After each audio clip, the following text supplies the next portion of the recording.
Okay, I hope you're sitting down, folks, because we lost a good one today. This video is about Jocat. If you've been around D&D YouTube for even a tiny amount of time, you know this guy. He's the creator of the Crap Guide to D&D series and other things, but the Crap Guide is how I found his channel. This is a dude with over 1 million subscribers. He is massive, and he's just released a statement about why he's quitting. And I'm trying to sound chirpy and present well, but honestly, it's a pretty sad story. It's also an interesting jumping off point for discussion, but we're going to start by reading his announcement. I should just say that this video is going to be a bit more PG-13 than usual. I'm going to use more adult language. I'm going to be discussing topics around abuse. So there you go. Now you know. Okay. The announcement starts off with just context. Basically, in April 2021, Jocat released a video called I Like Girls, a parody of Lizzo's song, I Like Boys. Initially, it got a really positive reaction, and he then goes on to talk about it, and that's where we'll pick this up. And ever since then, I have seen and received many assumptions about my character, my history, my beliefs, my relationships, as well as threats of violence to me, as well as my family. He goes on to say that a lot of this has just been on Twitter, where he can simply log off, but a small amount of it has leaked into his real life.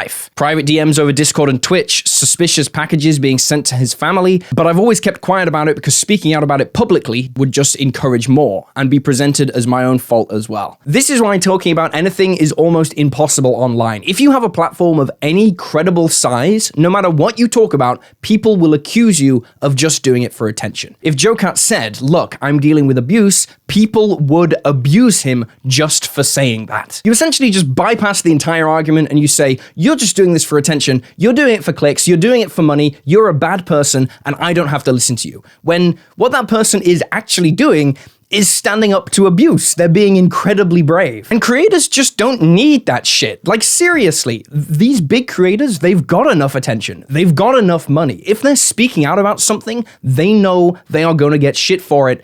They're doing it because they care. And that pressure can just break people. Like Jocat says, right? If that's the trade-off to do something like share the things I make that I'm proud of on the internet, seeing as I'm writing this, it's probably an indicator that I'm just not cut out for it. Perhaps that makes me weak, but I've rarely ever thought otherwise. That whole thing is very significant. We're going to circle back around to that because it relates to a point he makes at the end as well. He says that he never meant to make anyone upset, that he only ever wanted to do things he was passionate about for fun. I never planned to have YouTube be my job. He goes on to say that he's continuing the Heart of Alenthi and Joe Mega charity, but once those are finished, he's taking an indefinite break from content creation online. He finishes, if you took the time to read this, thank you. I'm sorry for causing so much trouble. Thank you for watching my videos, Jocat. And it's this line at the end, which I think is really interesting regarding abuse and creators online. This, I'm sorry for causing so much trouble. You should never apologize to your abusers. You've done nothing wrong. This is what abusers do. They fuck with your head. They leave you thinking, what did I do wrong to get here? And the answer is nothing. You did nothing wrong. They are the people doing something wrong. They are doing the bad thing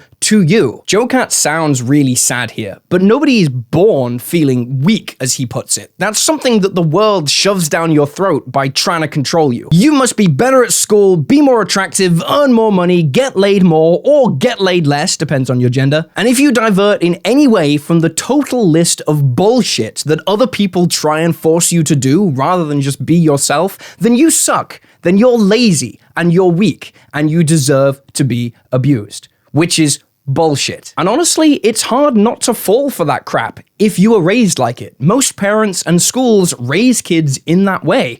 And yeah, you would feel like a failure. You would feel weak. But Jocat isn't weak. Jocat's crazy strong. He is a hugely powerful and beloved content creator. There's a line from a famous essay by Mary Skitch that says, remember the compliments you receive. Forget the insults. If you succeed in doing this, tell me how. And yeah, she's totally right. It's so easy to only remember and only see the negativity coming towards you. I Like Girls is a hugely popular video. 11 million views, a huge like to dislike ratio, but for Jocat, this is a painful video. And I wonder how many people who this video meant something to, who it made them feel better about themselves, told him about it. I think one of my biggest strengths as a content creator regarding abuse is that I'm very good at not feeling alone. I'm actually ridiculously supported, to an incredible amount in my personal life and also publicly. But there are differences between me and Jocat which completely flip the whole thing around. In fact, there are two, apart from the fact that he's way bigger than me, obviously. Firstly, I'm happy, generally, and he clearly isn't. So it's a really good thing that he's leaving YouTube because he deserves to be happy. And so do you, by the way, if for what it's worth, while we're here. The second difference relates to the most curious, interesting piece of abuse that I've ever received, which is in direct relation to JoeCat. He was doing a charity stream for an LGBT cause, and I retweeted it because, you know, it's charity, and I like the guy. And I got a comment under that retweet, which I wished so much that I'd screenshot it, but I didn't. I just blocked the guy because, you know, automatic, right? At that point, you just, you know, you can block anyone you like on the internet. It's one of the great things. But this piece of abuse was a masterpiece. It was beautiful, it was elegant, it was concise, it was just one word beneath a retweet that I had made of someone else promoting support and charity for members of the LGBT community. One word. That word was pedophile. And that's it. That's all it was. I don't know if they were calling me a pedo, if they were calling JoeCat a pedo, or if they were calling the entire LGBT community pedos. Again, remember, dehumanize the people you don't like, and then you can abuse them without feeling bad. That is the Abuser's Manifesto 101. But I think this type of abuse is far more damaging, and it's focused at JoeCat and creators like him because of how he presents himself online. If you look at JoeCat's art, aside from the crap guide stuff, it is, you know, very effeminate or androgynous. I shit you not, this image terrifies people. And then they get angry. And then they start sending out the death threats. JoeCat says he feels weak, but can we talk about the power of drawing yourself in slightly androgynous clothing and triggering people so hard they send death threats? That's boss as fuck. You just being happy has driven these people insane. And I think this is what JoeCat is referring to when he says people make assumptions about him. Like, people see this and they say, oh, JoeCat must be gay or bi or trans or whatever. Everyone wants to label everyone else, right? Everyone wants to put someone in a box so they can understand them. And it's like, fuck off with that. You don't get to label me. I get to label me. You have no say. But people do, right? JoeCat is labeled as different, and because he is different, he is frightening, and he is bad, and he can be abused. The fact is, not everyone is as vulnerable as everyone else. When I get yelled at online, it's because someone doesn't like something I said in a video, and it's like, okay, fine. When people like JoeCat, or trans creators, or gay creators, or just women get yelled at online, it's often, you know, I disagree with you, and I think you should die. These people were threatening JoeCat's family, they were threatening to dox him, and obviously, that's completely fucked up. The thing about abuse is it makes you feel alone. You naturally retreat away from people because people are the ones that are hurting you. And even though it's only a tiny minority, these people feel 100 feet tall.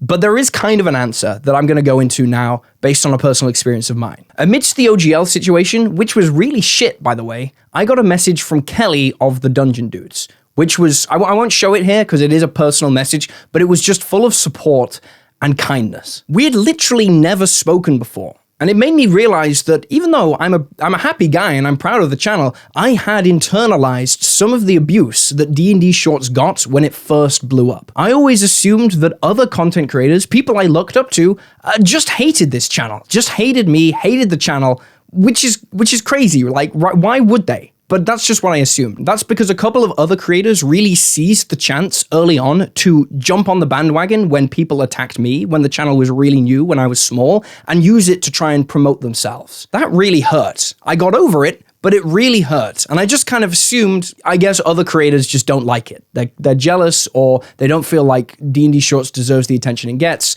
Fine, I just won't deal with other people. But it actually turns out that I have hundreds of friends all over the world who make D&D content, who support me and who I can support in turn.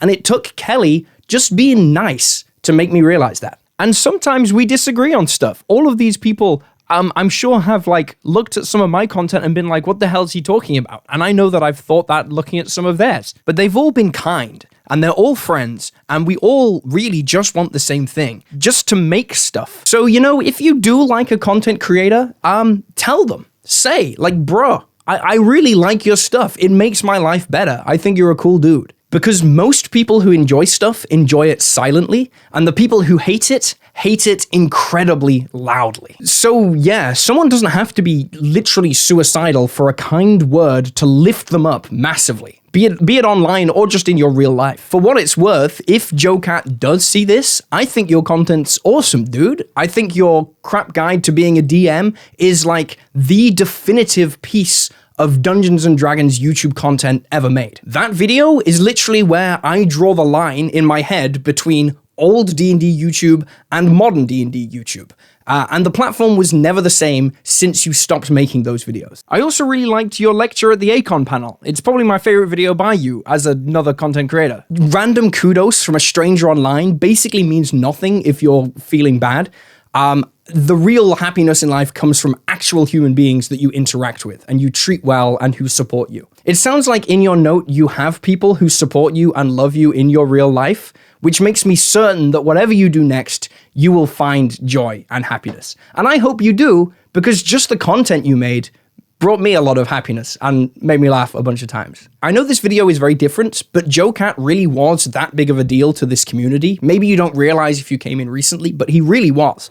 It's not sponsored or anything, but if you want some beautiful dice, I'm selling some, and I'll link them down below. If you want to support the channel and have some dope Crimson Hollow Metal Dragon dice to show for it, you can. I've got a couple of videos I'm thinking I'll release this December, but after that, I'm taking January completely off to rest after the launch of the Ryoko's beta test. So after those 2 videos that I'm going to drop, I'll probably see you all in February. Yeah, thanks for hanging out. I'll see you next time, I guess. And yeah, take care of yourselves. And the people you like, you know, tell them that you like them. All right, I'll see you.